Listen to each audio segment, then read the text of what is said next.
verso 8. 2 Timóteo, capítulo 7, verso 8. Eu sei que é passagem que a gente conhece muito bem. E olha, a gente tem o desejo de falar muitas coisas. Eu gostei assim de ter tempo, por isso que eu perdi muito tempo. Gostei de compartilhar muitas coisas.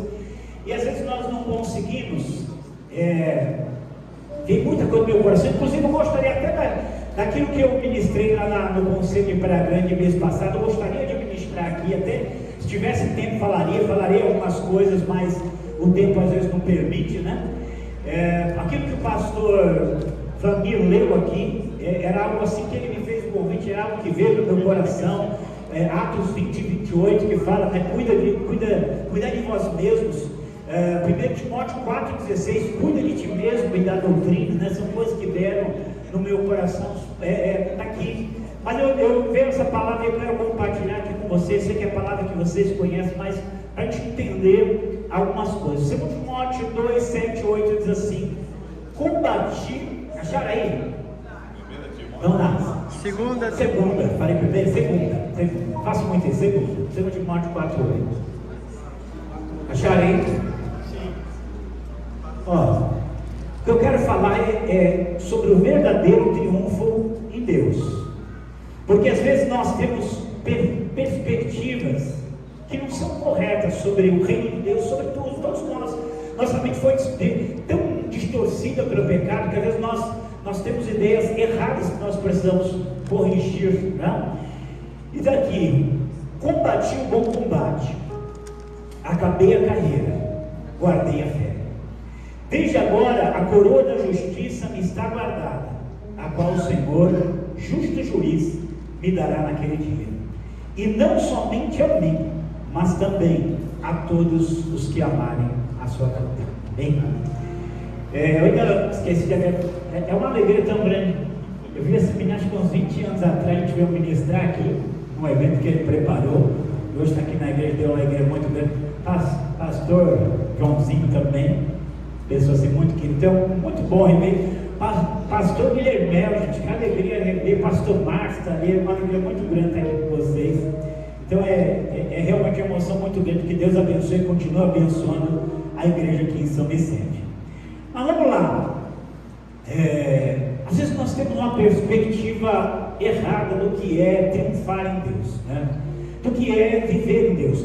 Porque se tem uma verdade que nós temos que ter no nosso coração, todos nós que estamos aqui, nós somos maravilhosamente abençoados em Cristo Jesus. Amém? Nós somos maravilhosamente abençoados em Cristo Jesus. Tem uma coisa que nós somos, e independente daquilo que aconteça na nossa vida, independente qual é a sua situação hoje, qual vai ser amanhã, como é que vai ser outro dia, sabe, não tem nada que possa negar isso. Eu e você estamos em Cristo, então nós somos infinitamente, eternamente abençoados. Amém? Porque nós estamos em Deus, porque nós somos dele, e porque nós temos um privilégio, gente, que é um privilégio, nós temos a honra de servir ao Senhor. E vou dizer mais, Paulo escreve assim, uma coisa que a gente tem que ter uns negócios que a Bíblia fala, que não gosta não, gente. Eu leio muito, tem um livro que impactou muito minha vida, chama-se O Cálice e a Glória. E ele cita um versículo que fala assim: porque a nós foi concedido a honra, né? Não só de servir a Cristo, mas também de sofrer por Ele. Tem tanta gente sofrendo, tem gente sofrendo sem Ele, tem gente sofrendo pelos seus vícios, tem gente sofrendo pelos seus pecados. E nós sofremos, mas nós sofremos por aquele que é o Rei dos Reis, Senhor dos Senhores e o dono da eternidade. Amém? Então sofrer por Ele, sofrer pelas coisas dele, sofrer pelo reino dele, é uma coisa maravilhosa, é uma coisa assim muito especial. Sofrer pelo reino dele, glória a Deus, porque você pode ter certeza, a Bíblia fala assim que as aflições do tempo presente nem dá para se comparar com a glória que em nós será revelada. E a gente, eu fico pensando, quando Paulo escreve essa carta aqui, essa última carta que ele escreveu, quando ele escreve essa carta, dali a alguns dias, a cabeça dele ia ser cortada. A cabeça dele ia ser cortada. O que iam fazer com o corpo dele? Eu jogar numa vala, eu jogar o corpo dele num buraco. E ele vai escrever essa última carta, ele não vai lamentar nada, né? Ele não vai reclamar de nada, ele vai dizer: combati um bom combate, acabei a carreira e guardei a fé.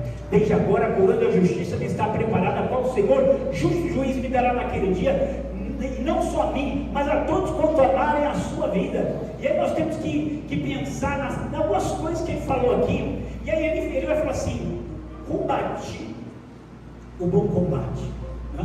Combati o bom combate, é a primeira coisa que ele fala assim. E aí nós pensarmos, primeiro, eu gosto da Bíblia, porque a Bíblia fala assim, que existe um realismo na Bíblia muito bom. A Bíblia não é, fala assim, se você quiser uma religião boa, é ser xanoeta. Não sei se vocês já viram aqueles calendários deles. Não tem doença, não existe pecado, tudo parece que não é, tudo parece que é maravilhoso, é lindo, tudo é mentira, gente. É mentira. Aí você lê a Bíblia, a Bíblia vai falar de lutas, de combates, né? A Bíblia vai falar de desafios. A Bíblia vai mostrar os nossos heróis fracassando, tendo medo, falhando, se levantando, caindo. Então a Bíblia é aquele realismo muito específico que nós temos lá. E a gente precisa se apossar desse realismo. Veja, a nossa vida vai ser um combate. A nossa luta, a nossa vida aqui vai ser sempre um combate. Se você espera que nós somos chamados realmente para lutar, para batalhar. Eu guardo assim uma história de livro de. Vocês assim, lembram muito bem, você faz muita referência a livro, né? Mas eu lembro assim, fundou uma missão que aquele navio que viaja pelo mundo, a Operação Mobilização, e ele conta assim que quando ele se converteu, e ele fala assim que uma das primeiras coisas que aconteceu quando ele saiu da igreja, foi que veio uma pessoa do nada e deu um soco nele e jogou ele no chão, né? E ele falou assim: desde aquele dia eu aprendi que o evangelho era uma luta, né? Era um combate, uma batalha. Então não fique assustado se você tem muitas batalhas. Não fique assustado se você tem muitas lutas, não. Porque quando você olha para o evangelho, é isso mesmo. Mas deixa eu dizer, você está batalhando as batalhas do Senhor. Você está batalhando as batalhas do Senhor. E não é só, você está batalhando com o Senhor. Você está batalhando sozinho, não. Você está batalhando com o Senhor, as batalhas estão lá. Às vezes nós criamos uma ideia de que vai chegar um momento que nós não vamos ter que lutar contra a carne, contra Satanás. E Satanás não vai ficar mais bonzinho, não. Satanás vai chegar um dia que ele vai falar assim: não, agora eu vou dar uma trégua, agora eu não vou mais ter raiva de você. Não, ele não vai ficar mais fraco, não. Ele vai ficar de índole melhor, não. Mas você vai ficar mais forte em nome de Jesus. Você vai ficar mais forte em nome de Jesus. A gente cria umas ilusões que não são as bíblicas. A Bíblia chama para batalhar, para lutar. Eu falo assim que é muito comum, né? Às vezes você chega num lugar e ali é novo, você acha que tudo vai ser perfeito, mas não vai, né? Não vai, porque nós somos pessoas, eu gosto de dizer isso aqui, nós somos pessoas estragadinhas, vivendo num mundo estragadinho, com um monte de pessoas estragadinhas do nosso lado também. Não vai dar para fugir disso, não, que é assim que a coisa funciona. Vamos fazer assim, casamento, a gente casa, né? Quando casa, é óbvio, tem aquele encantamento. Às vezes, sabe, a moça é tão bonita que você acha que ela nem tem chulé, né? Você acha que vai ser tudo lindo, maravilhoso? Não, e você tem que ir, não, eu estou casando com uma pessoa perfeita, que vai ter imperfeições. Então nós temos que ter esse realismo. Paulo fala assim: combati o bom combate. Tem um poema, eu até escrevi algumas vezes com meu filho. Eu tenho um poema que diz assim: viver é lutar, a vida é um combate que aos fracos abate, aos fortes e bravos só pode exaltar. Então, se é verdade que para quem não conhece o Senhor a vida é uma luta, para nós além da luta normal da vida ainda tem a luta do reino de Deus, a luta no reino do Espírito. Mas o Senhor está nos forjando guerreiros, amém? Guerreiros. Deus não está me mandando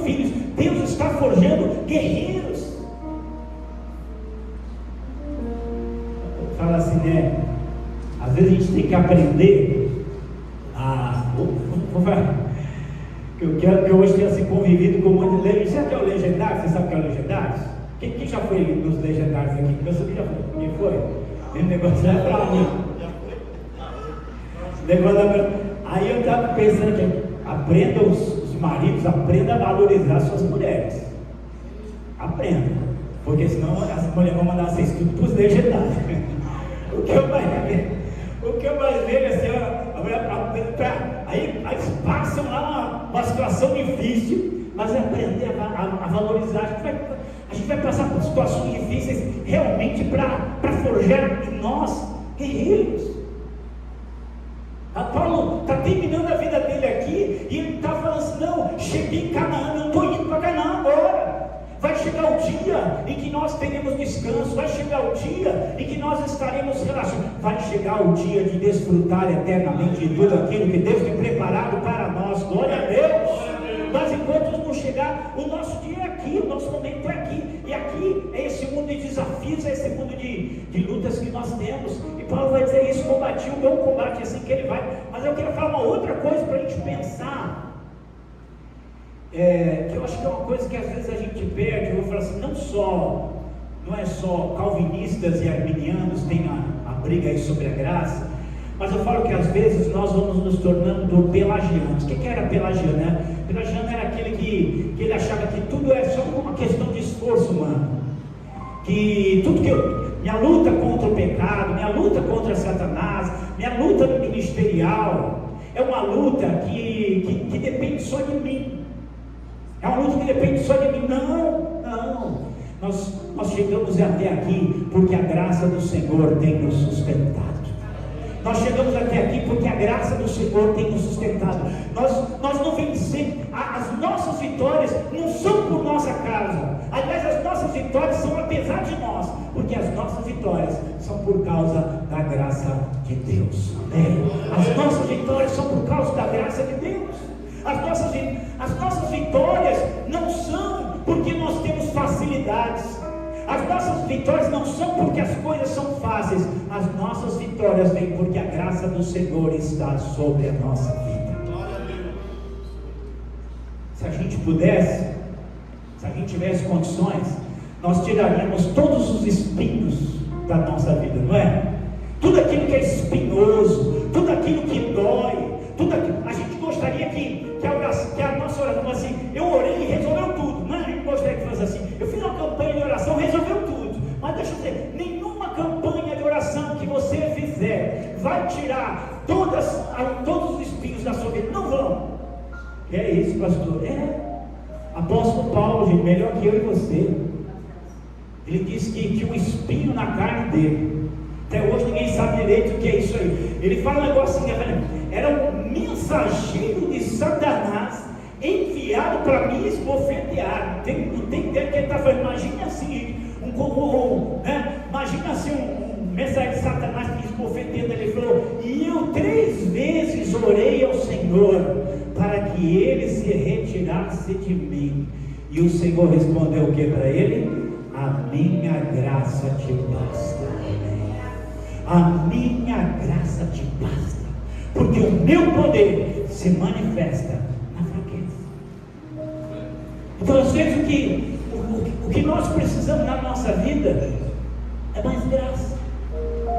O que nós precisamos é entender que aquilo que eu preciso para chegar onde eu tenho que chegar é a graça de Deus. Quando a gente fala da graça de Deus, gente, mas a graça de Deus, aqui tem graça de Deus. Às vezes pastores que nos abraçam, que nos apoiam, que oram por nós, depois no final vão orar uns pelos outros. Pastores que oram por nós, que nos dão palavras. Às vezes nossos cônjuges nos dão palavras, nossos filhos, nossos esposos, marido. É graça de Deus ali nos ajudando. Deixa eu dizer, a graça de Deus nos basta. Basta. Não, mas eu queria menos peso, Senhor. Eu queria menos espinho, Senhor. Não. O que nós precisamos não é menos espinho. O que nós precisamos é mais graça do Senhor. Para aquele tempo, para aquele momento, para aquela situação situação que nós estamos vivendo ali. É o que nós precisamos.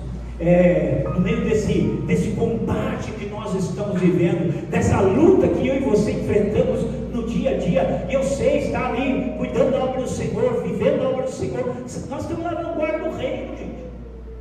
Paulo escreve assim, lá para os Coríntios: em nós opera a morte, mas em vós a vida. Ou seja, às vezes o sofrimento que vem na nossa vida é Deus nos esmagando para que o perfume dele seja distribuído para a igreja do Senhor. Amém? Eu estou pregando para um grupo lá, cuidando um grupo que as pessoas se preparam para a pregação, e eu escrevi lá esses dias que muitas vezes nós recebemos palavras no culto, recebemos até hoje palavras que nos edificaram tanto, nos tocaram tanto, nos comoveram tanto, e você pode ter certeza, muitas vezes essa pessoa que foi lá pregar, não estava tudo certo na vida dele não, ele chorou antes de chegar no púlpito. Às vezes ele subiu no púlpito ali carregando uma dor, uma aflição, e eu tenho certeza que você fez isso muitas vezes, mas pode ter certeza que mesmo em meio a essa dor, você abençoou vidas. O perfume de Cristo foi tirado da sua vida aí, e a gente não fala aqui porque eu me converti, eu tinha 16 anos de idade, então eu tenho uma caminhada aí no Evangelho, a gente vai vivendo as coisas, mas tem uma história assim que eu nunca esqueci, de um pastor, que ele conta que ele foi pastor numa igreja, e ele falou assim: nossa, que igreja difícil que ele foi pastor, que igreja difícil.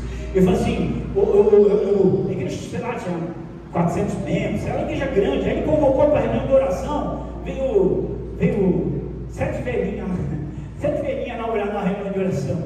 Essa é uma luta que muita gente passa, e ele falou: foi muito difícil, eu fiquei lá alguns anos, e parece que aquilo não ia para frente, parece que nada acontecia, parece que ninguém crescia, parece que nada fez efeito. E aí Deus levou ele para outro lugar, e lá onde ele estava a igreja cresceu, e ele foi muito abençoado, e Deus operou muito na vida dele. Aí ele voltou, depois de muitos anos, ele voltou para pregar lá, para fazer uma visita naquela igreja que ele tinha sido pastor. E ele falou, quando ele chegou lá, veio uma pessoa abraçando ele: pastor, que saudade de você. Quantas vezes eu cheguei aqui no culto, pastor, e eu cheguei aqui me arrastando, e o Senhor deu uma palavra, o Senhor orou por mim, eu saí daqui voando, pastor, que bênção, tá? Aí veio um outro e falou assim: pastor, eu entrei aqui uma vez na igreja, eu vim aqui para me suicidar, eu ia me suicidar, falando, me suicidava naquela igreja, o Senhor deu uma palavra, eu me suicidei, eu está assim a minha vida. E o pessoal: pastor, o Senhor orou por mim, né? Eu estava com a dor, que eu não conseguia nem mexer, o Senhor orou por mim, eu fui curado. Aí começou só a ouvir triste, e falei: rapaz, se eu soubesse disso, não tinha pobre dessa igreja. Porque às vezes você não sabe, às vezes nós não sabemos quantas vidas nós abençoamos. Você pode ter certeza, você já abençoou muitas vidas em Cristo Jesus. E talvez você nunca vai saber aqui nessa terra, talvez você nunca vai entender aqui nessa terra. Então nosso compromisso é orar, é abençoar, é interceder, é obedecer, é fazer aquilo que Deus quer, e o resultado dessa semeadura está com Ele. A graça do Senhor está sobre a sua vida. No meio desse combate, no meio desse espinho, no meio dessas dores, no meio de tudo que a gente enfrenta, a graça de Deus está ali. E eu sei que não é fácil. Então, uma palavra assim, um testemunho que eu vi uma vez, achei muito tocante. Pastor de uma igreja, aqueles ministérios grandão mesmo, que a gente já tem medo de olhar, né? Ministério grandão, e aí foram fazer entrevista com o pastor e falaram assim: pastor, diz uma coisa. Alguma vez na sua vida, o senhor já pensou em desistir do ministério? Ele falou: já, toda segunda-feira de manhã eu penso nisso. E pode parecer uma coisa negativa, mas não é. Ele pensou, mas ele nunca fez. Porque às vezes a carga é tão grande que realmente você quer parar, mas deixa eu dizer, você não vai parar, porque a graça do Senhor está sobre a sua vida. É a graça dele que nos sustenta. É ela que, mesmo querendo desistir, a gente continue. Mesmo querendo chorar, você se levanta e você faz a vontade de Deus, você realiza a vontade de Deus. Você está lá fazendo isso. Nossa vida é um constante aprendizado. sabe, a gente tem que aprender a confiar nessa graça. A graça do Senhor que te trouxe até aqui, ela vai continuar carregando a sua vida.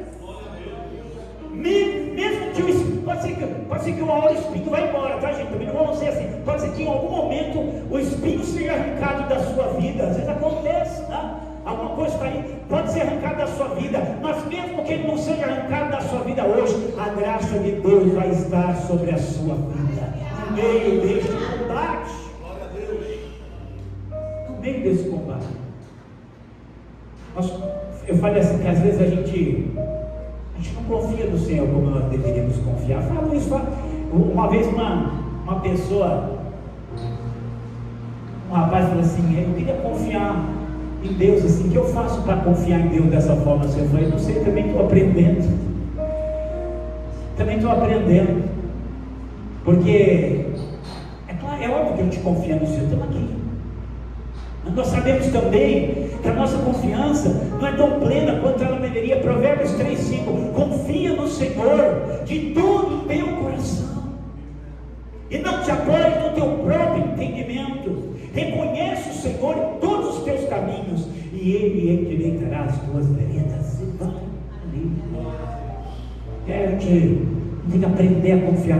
Eu sei que a gente olha, ele está, ele não está, a gente fica procurando Deus na circunstância, mas deixa eu dizer, Ele está conosco, a graça dele está conosco.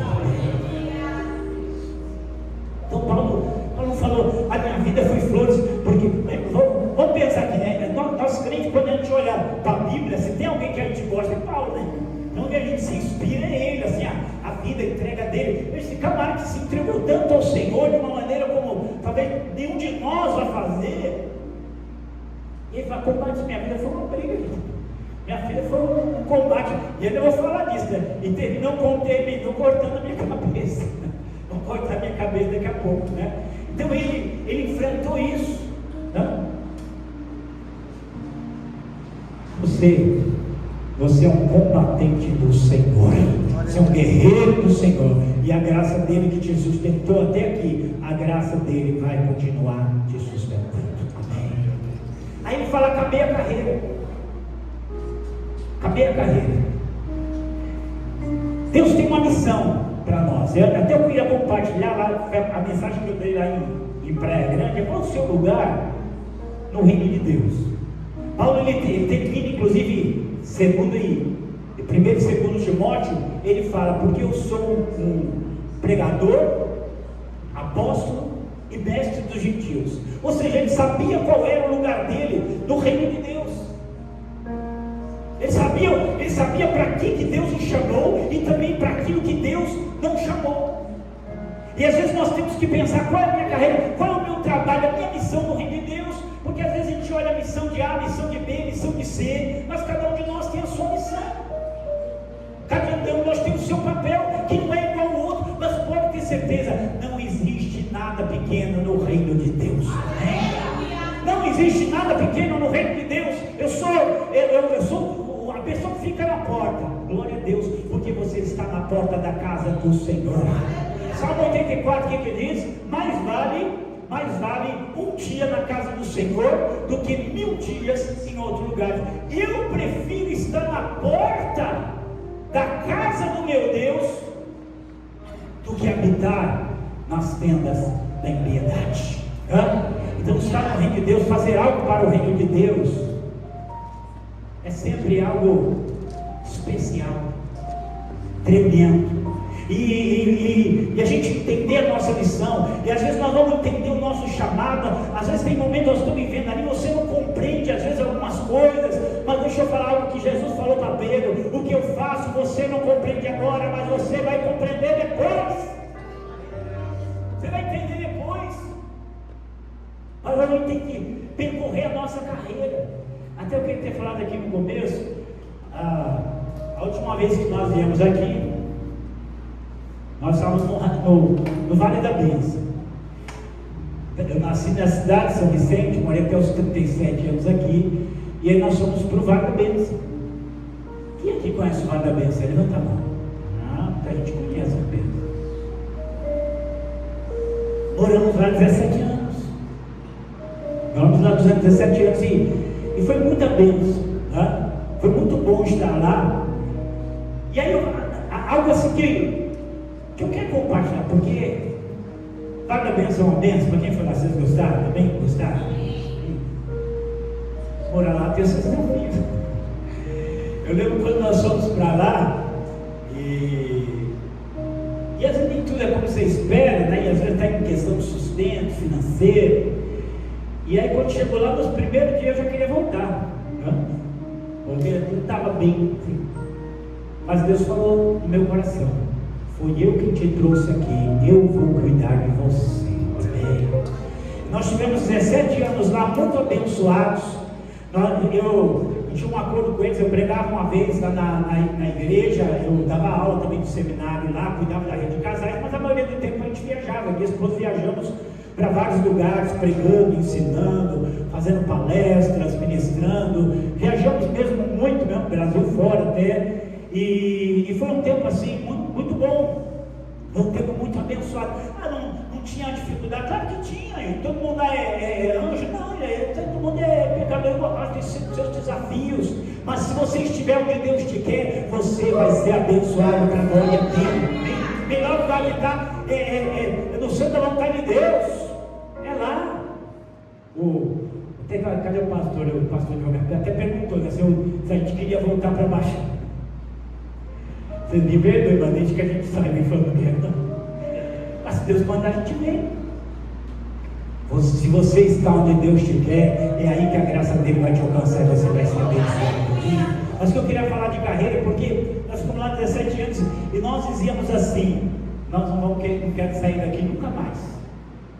O que a gente fala? Não quero sair daqui nunca mais.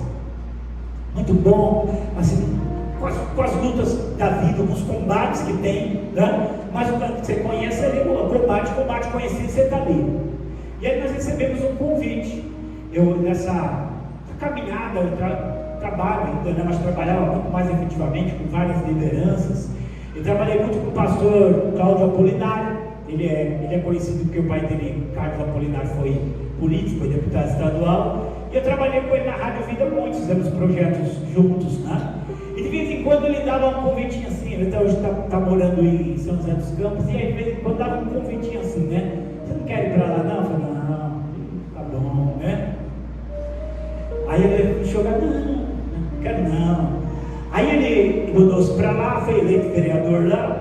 E aí ele nos convidou, quer ir para lá. A gente já sabia que alguma proposta viria, mas eu falei: vou não. Daqui a pouco o coração começou a bater, daqui a pouco começou a ir. E hoje nós estamos lá, né? Hoje nós estou como assessor parlamentar dele lá em São José dos Campos. Lá a igreja dele está crescendo muito, ajudando ele na igreja. E falou assim: para mim é uma coisa muito difícil, porque eu sempre fui, nós mal parávamos, tinha mês que nem parava lá na igreja, ficava viajando para lá e para cá, e ele não. Para vir para cá tem que pegar autorização, 3 autorizações diferentes, um carimbo e mais a bênção apostólica para poder vir, né?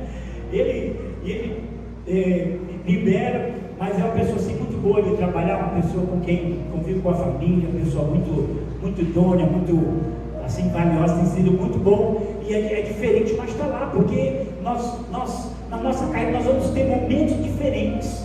E o que mais importa, em cada um desses momentos, você vai ter os desafios próprios, você vai ter as lutas próprias. Mas a coisa mais importante é que você esteja naquilo que é vontade de Deus para a sua vida.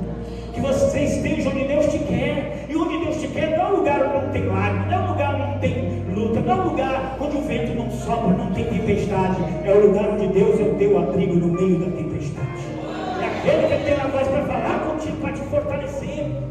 Você pode estar batido também para te levantar e para te firmar. Mas o importante é que eu vá entender o meu papel, o meu lugar, como é. Sabe que eu gosto, até falei assim, Paulo falou assim: eu sou apóstolo, eu sou pregador e eu sou mestre. Mas Paulo nunca foi dirigir uma grande igreja. Vocês já perceberam? Paulo era um membro da igreja de Antioquia. Quando ele viajava, acabava as viagens missionárias, ele voltava lá para Antioquia e prestava o relatório dele. Ele foi lá para Jerusalém para resolver a questão no capítulo 15, resolver a questão lá dos gentios, e ele volta para Antioquia.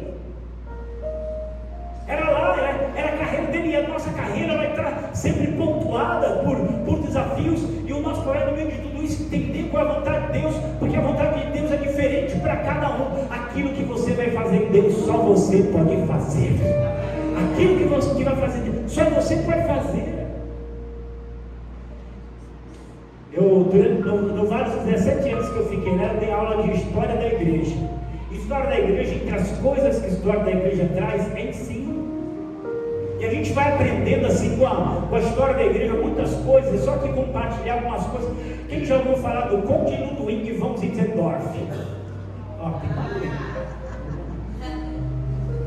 Anota aí para colocar o nome do meu filho aí, coloca aí. O Zinzendorf, gente, foi uma pessoa, talvez a gente esteja aqui por causa da vida dele. Ele era realmente um conde que ele vai criar uma comunidade, que era a igreja morável. E essa igreja, essa comunidade, ela começa uma luta muito grande, com brigas muito grandes, com conflitos muito grandes. Para você ter ideia, ele era rico, ele era um conde, ele deu as terras lá para os crentes para lá. E depois o negócio ficou lá tão ruim, gente, que começaram a brigar, porque crente briga, né? É diferente lá. Era um monte de crente de lugar diferente, de cor diferente, e dava uns rolar. E o negócio ficou tão ruim, gente, que chegaram a dizer que ele tinha a marca da besta do Apocalipse na testa dele. Você vê que o negócio ficou difícil para ele. E eu falei, rapaz, acho que eu fiz alguma coisa errada, não é possível. Mas aí ele falou, o que nós vamos fazer? O que eu vou fazer? O que você faria no meio de uma briga dessa? O que você faria? Qual a primeira coisa que você faria? Orar. Foi orar. Não orar com um, orar com outro, orar com outro. E Deus foi quebrantando, Deus foi agindo, amém? Porque a oração atrai a graça de Deus, a presença de Deus. Foi orando, até que eles começaram a se voltar para Deus. Deus começou a fazer algo tremendo lá. E quando foi o momento da história daquela comunidade, até 13 de agosto de 1727, eles estavam numa vigília e veio um poder tão grande sobre eles naquela noite, que eles começaram uma vigília de oração naquela noite, 24 horas por dia, 7 dias por semana, 365 dias por ano, 24 horas de oração. E essa vigília de oração durou, sabe quanto? Durou 100 anos. Durante 100 anos, qualquer hora do dia e da noite, tinha alguém orando lá. E essa igreja se tornou a igreja mais missionária que existia até então. Em 20 anos, eles mandaram mais missionários para o mundo inteiro do que todas as igrejas juntas em 200 anos. Era uma igreja missionária mesmo. A visão missionária da igreja que nós temos até hoje, com certeza, não é que nasce ali, mas como um empurrão muito grande ali com aquela igreja morável. Por que eu estou contando isso? Porque um dia o conde Zinzendorf, ele era conde mesmo, a gente nem sabe que era conde, mas ele era o conde mesmo da nobreza. E um dia ele foi visitar uma base missionária, gente, foi terrível. Os missionários pediram, pelo amor de Deus, para ir embora. Imagina assim, gente, os missionários viviam uma vida muito simples, viviam uma vida muito sofrida. Ele era conde, né? O cara era um conde. E aquela pessoa autoritária, ele era um líder, era difícil ali. E ele foi um péssimo missionário. Gente, ele foi um péssimo missionário. Mas por causa dele, muitas pessoas foram pregar a palavra em vários lugares do mundo. Porque o papel dele não era ir para missões, o papel dele era enviar pessoas para missões. Ele descobriu ali, e às vezes a gente vai descobrir no meio da tentativa e erro, no meio de fracasso, sucesso. Gente, se você tem fracassos, glória a Deus por isso, você está aprendendo o que Deus tem para a sua vida. Uma vez perguntaram, porque o Vale da Bênção, para quem não sabia, é uma agência missionária, olha, 17 anos numa agência missionária, né? Então, história de missões a gente tem muito assim. Uma vez perguntaram assim para o missionário: como é que o senhor consegue fazer tantas coisas? E parece que o senhor faz, é tudo fácil, é tudo simples. Como você consegue? Ele falou assim: tomando as decisões corretas. Eu falei assim: como é que o senhor sabe qual é a decisão? Como o senhor aprendeu a tomar as decisões corretas? Eu estou tomando as decisões erradas. Porque não tem outro jeito. Na nossa carreira, essa carreira aqui, para falar, acabei a minha carreira, e a gente pode pensar que uma carreira em Deus é uma carreira que só tem triunfo, que só tem bênção, que só tem vitória, que só tem alegria. Não, por trás dos nossos riscos houve muitas lágrimas, por trás das nossas vitórias houve muitas derrotas, por trás dos nossos acertos houve erros, mas nisso tudo a graça de Deus está sobre a nossa vida,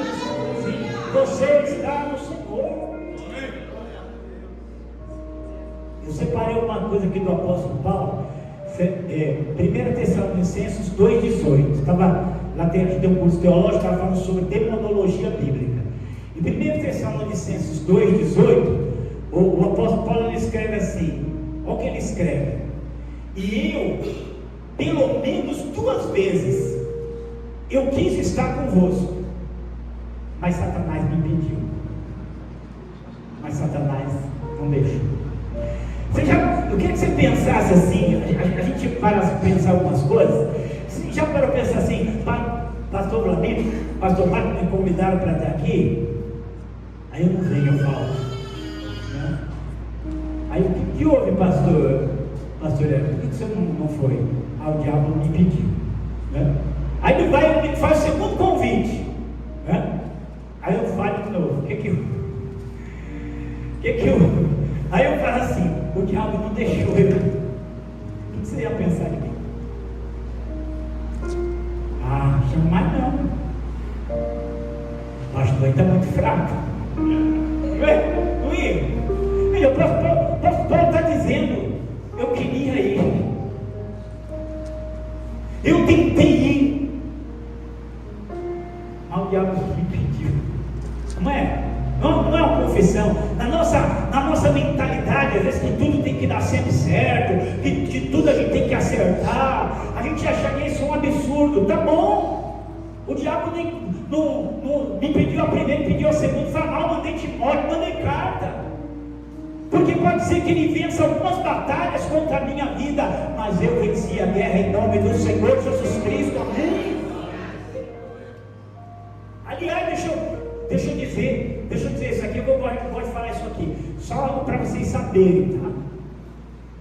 Anote aí, nós já vencemos em nome de Jesus. Glória a Deus. Não é? Eu não estou falando que nós vamos vencer, eu estou dizendo, eu estou contando para vocês o fim do livro, eu estou contando para vocês o fim da história. Apesar dessas lutas, apesar das suas aflições, nós já vencemos em nome de Jesus. Você sabe, eu li o fim da história. Eu li o Apocalipse. Apocalipse 17:14 está escrito: a besta pelejará contra o cordeiro, e o cordeiro a vencerá, porque ele é rei dos reis, senhor dos senhores. Amém? Mas o resto do versículo diz assim: vencerão também os que estão com ele, chamados, eleitos e fiéis. Amém? Quem está com ele aí, dá glória a Deus, porque nós vamos vencer. Glória a Deus, vai vencer. Aí outra palavra aqui do apóstolo Paulo, que ele manda para os Tessalonicenses. Fui chamado para ministrar numa igreja, que era uma conferência de missão que eles fazem, e o tema era oração. E aí 1 Tessalonicenses 5:25, ministrei nessa palavra. Essa é a palavra que o apóstolo Paulo ele escreve. É a palavra que o apóstolo Paulo ele escreve para os Tessalonicenses. Está tudo lendo ali, né? Acharam aí? Vamos lá ver. O que diz aí? Irmãos, orai por nós. Queria que você pensasse assim. A gente pensa, eu orando pelo apóstolo Paulo. Mas ele escreve para os Tessalonicenses e fala: irmãos, orai por nós. Era uma pessoa confiável no poder da oração e que sabia realmente da fragilidade. Veja, todos nós aqui somos frágeis. Todos nós aqui somos frágeis em todos os sentidos que você puder imaginar. Nós somos frágeis, mas a graça de Deus sobre a nossa vida, ela nos sustenta. Glória a Deus. É por isso que nós precisamos, a frase assim, né, que eu gosto, né? Oração é para os fracos. É por isso que eu oro. Mas eu sei, a nossa oração, e vou falar para você entender, nós como pastores, como os líderes, a oração que nós fazemos por nós é insuficiente. Mesmo que você seja uma pessoa de oração, ela é insuficiente. O tamanho da batalha que nós enfrentamos. Eu falo aqui que é normal. A gente lê a Bíblia. O que o inimigo inimigo que atinge, ele quer atingir Davi, ele quer atingir, pegar o que está sustentando ali, porque você pode ver, às vezes é um líder que ele consegue derrubar muita gente. Então, sobre nós, realmente, só no xadrez, você sabe, o alvo de xadrez, você pode matar todos os peões, você pode matar a rainha, você pode matar, não mata as rainhas, não, mas você pode matar a rainha, o bispo, a torre, o cavalo, você matou, mas então, não vai ser sempre nós que estamos aí. Às vezes você não entende o peso que há sobre a sua vida, mas é o peso do mundo espiritual. Mas aí é onde Paulo vai lá e ele sabe o peso que tem, e ele fala: irmãos, olhem por nós.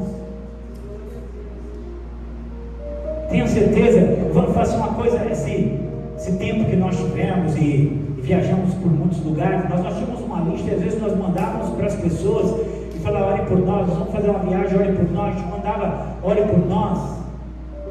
E glória a Deus, a coisa que mais me alegrava quando vinha uma pessoa e falava assim: pastor, eu estou orando por você. Pessoas que às vezes vão na igreja de uma vez, eu estou orando por você, e não pense você que eu achava que aquilo era aquele jargão, né? Eu estou orando por você. Não, eu acreditava mesmo que a pessoa estava orando por mim, eu ficava muito alegre, e eu sei que se Deus nos guardou em estradas, eu sei que se Deus nos deu graça, eu sei que se eu pude terminar a minha carreira, é porque, glória a Deus, a igreja do Senhor estava orando por nós.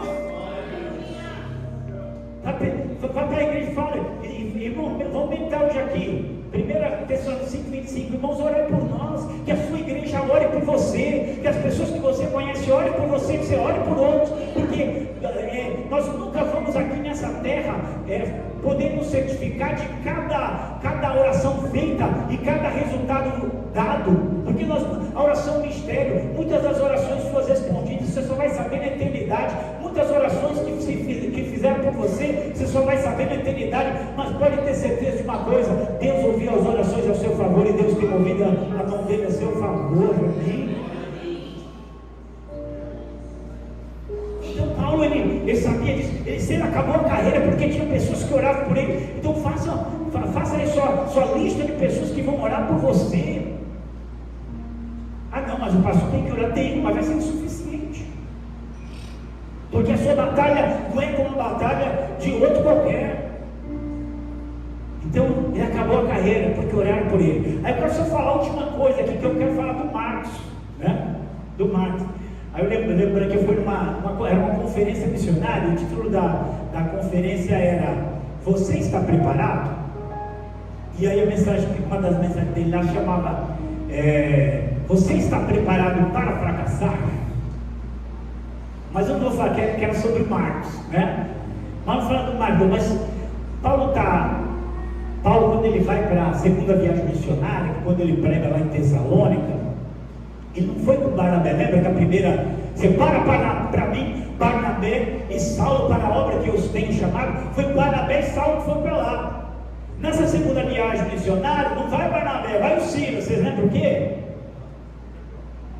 Deu ruim.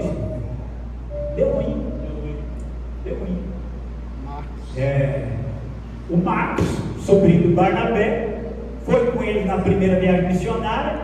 Logo no começo da missão, o negócio ficou meio difícil e voltou, né?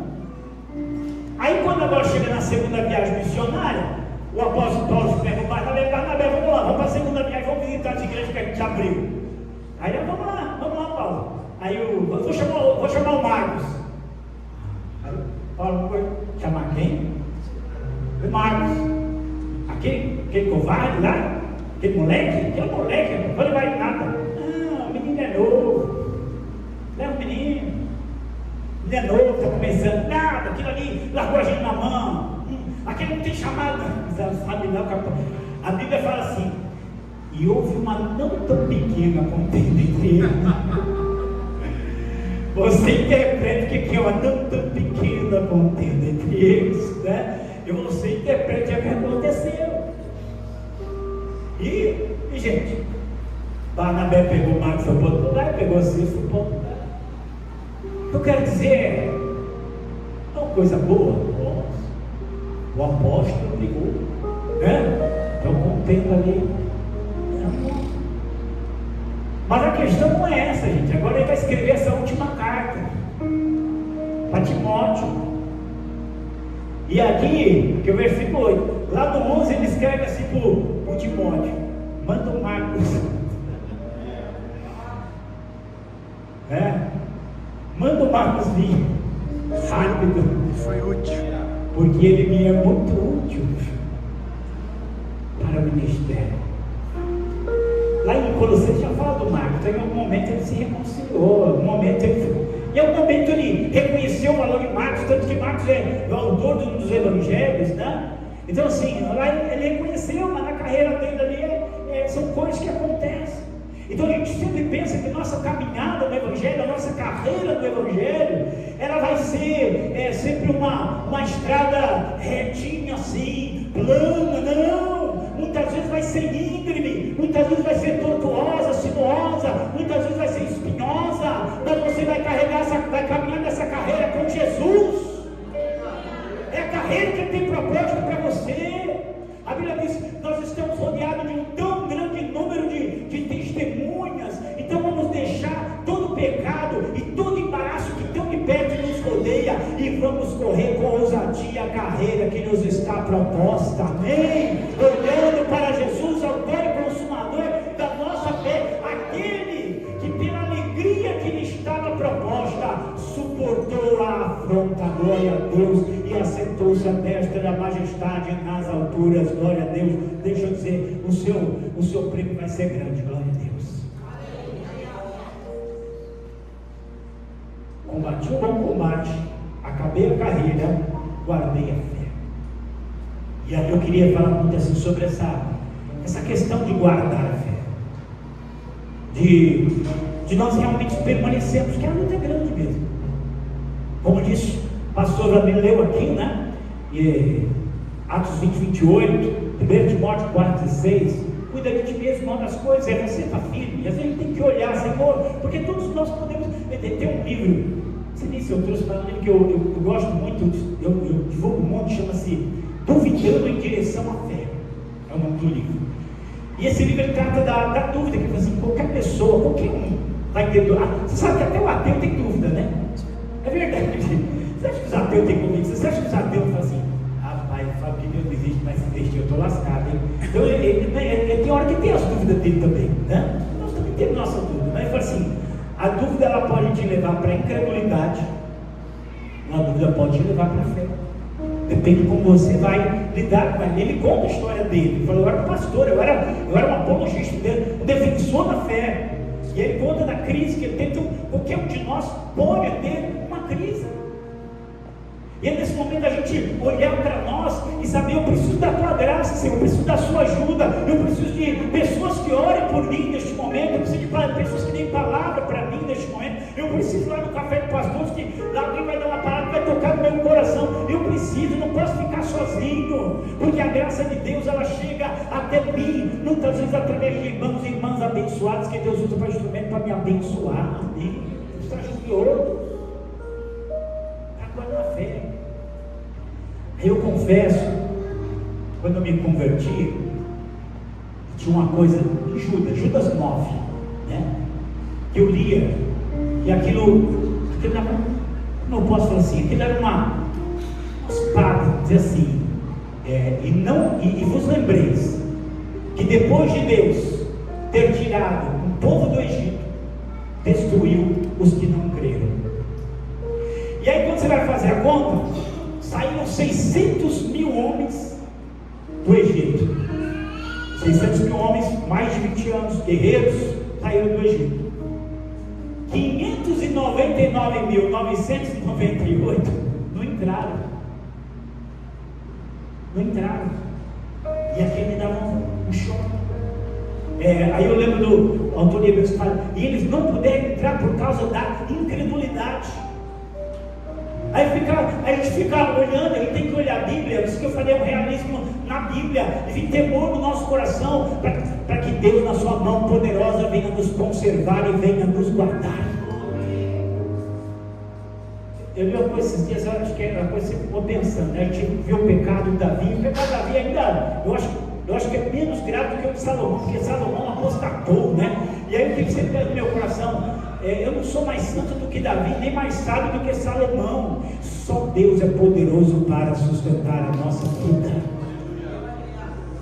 E aí quando você chegar no final da epístola de Judas, nos últimos versículos, ele fala: ora, aquele que é poderoso para nos guardar de tropeçar e apresentar-nos com alegria, irrepreensíveis, perante a sua glória, ao único Deus, Salvador nosso, por Jesus Cristo, a Ele seja glória e majestade, domínio e poder, antes de todos os séculos, agora e para todos sempre. Ele é poderoso para nos guardar de tropeçar. Amém? Ele é. Amém?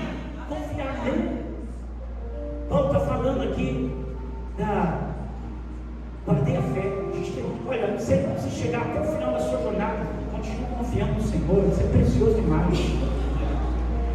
São muitas as armadilhas, são muitas as coisas. Eu não gosto de ficar falando muito nome não, mas o nome dele eu falo às vezes, tá? Do Ricardo Gondim.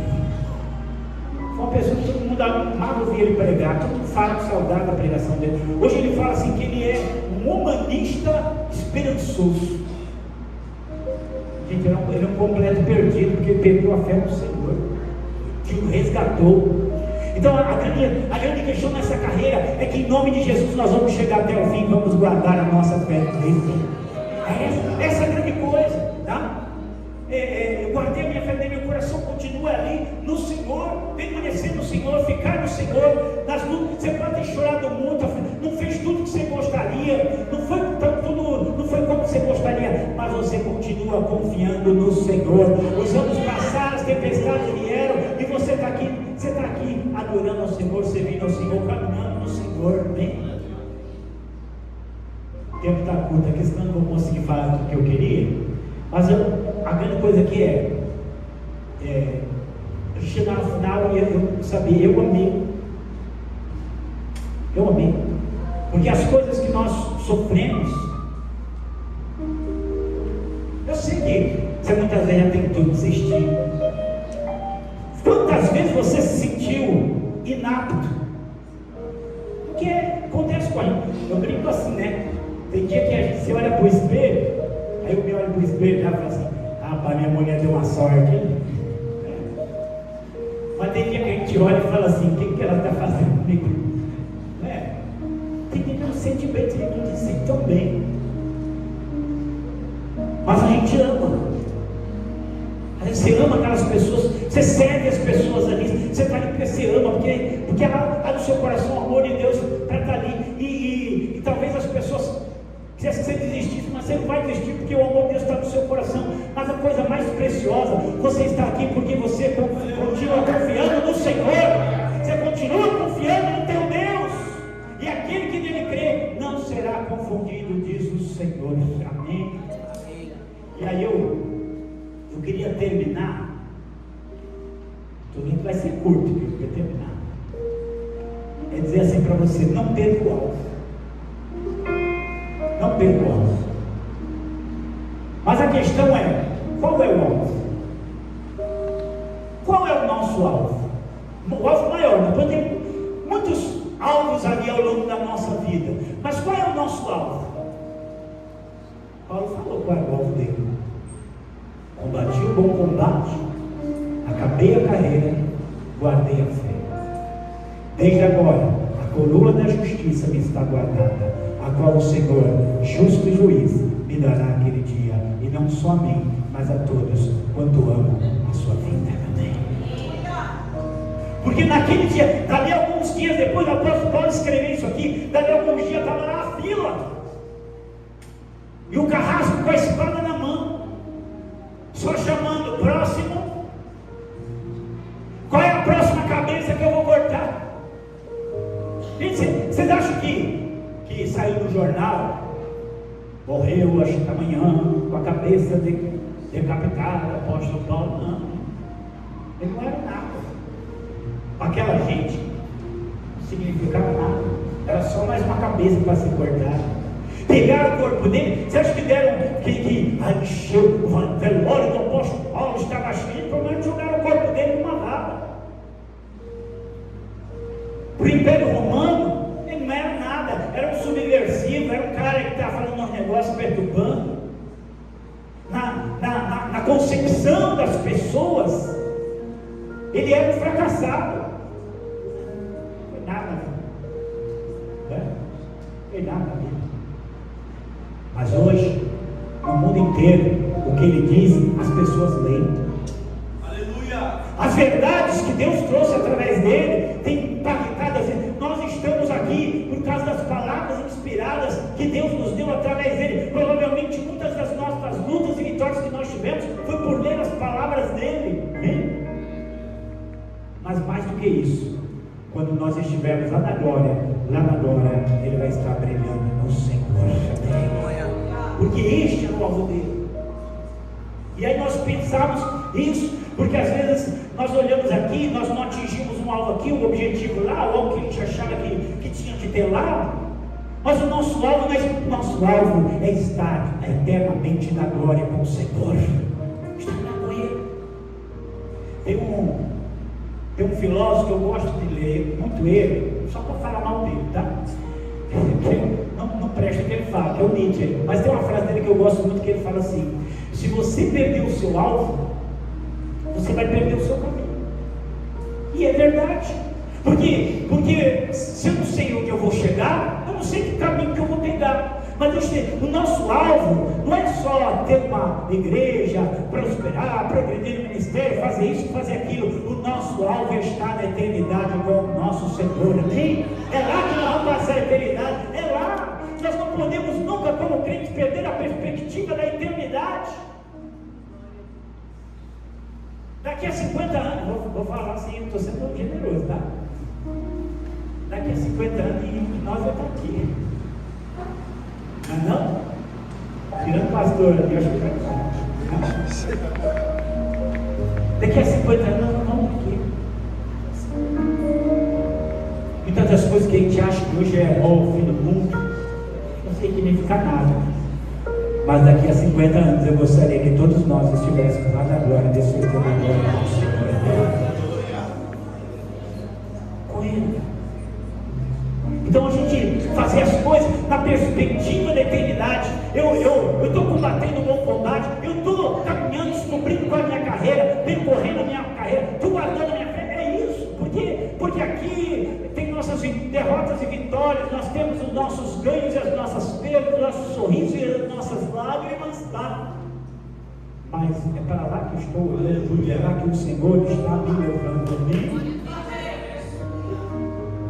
Tem uma história que eu vi uma vez de um casal de missionários, e eu falei que nós vivemos muitos anos dentro de uma agência missionária, então sempre testemunho missionário, mas era um casal de missionários que eles ficaram muitos anos no campo, né? Sei lá, um outro país pregando lá.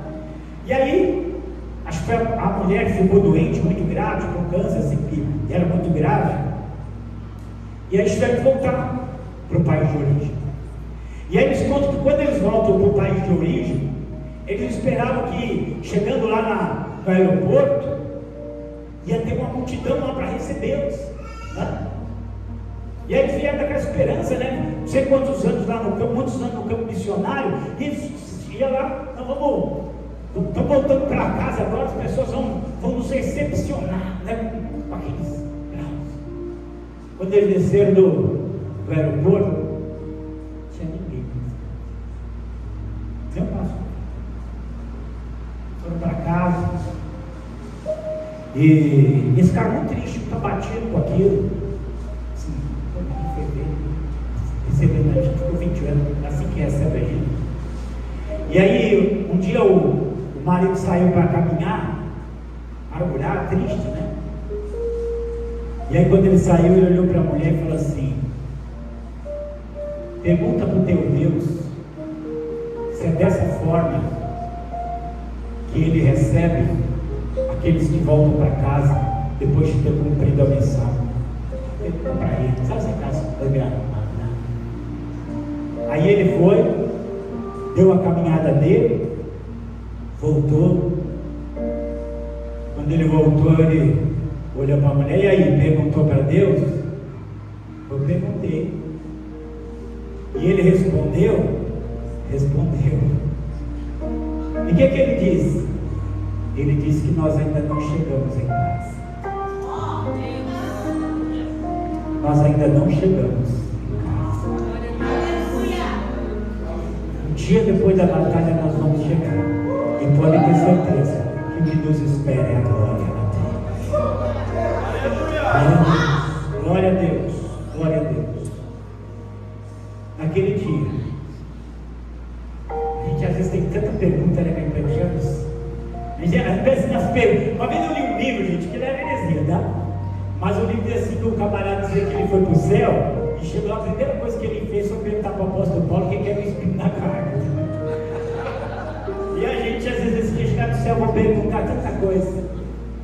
Mas Jesus diz assim: naquele dia, nada me perguntareis.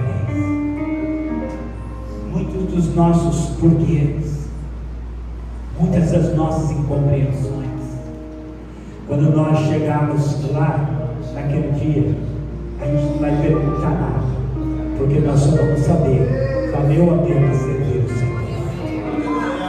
Valeram apenas as nossas lágrimas, valeram apenas as nossas dores, valeu apenas aquele momento que a gente não entendia, Senhor, o que está acontecendo, aquele dia que a gente parece ser meu bem e nos devolveram por mal, parece que a gente fez tudo certo, mas deu tudo errado. A gente não vai perguntar nada. Naquele dia a gente só vai saber diante do Senhor que vale a pena servi-lo, vale a pena combater o bom combate, vale a pena caminhar a carreira, vale a pena guardar a nossa confiança no Senhor, vale a pena. Fique em pé em nome de Jesus, vale a pena. E eu queria fazer uma coisa aqui, se o pastor Marcos me permitir. É para ter feito no começo, mas estava muito emocionado. Nós vamos orar agora, mas eu queria que você orasse com alguém. Não a pessoa que está do seu lado. Procure um pastor, um líder, uma líder. Ore por essa pessoa. Depois você não sabe o nome, pergunte. Se não sabe o nome, pergunte o que é que ore. Mas procure uma pessoa agora aí. Vamos lá, vamos fazer aquela bagunça assim. Procura, sai do seu lugar aí. Atravessa o Jordão, vai lá.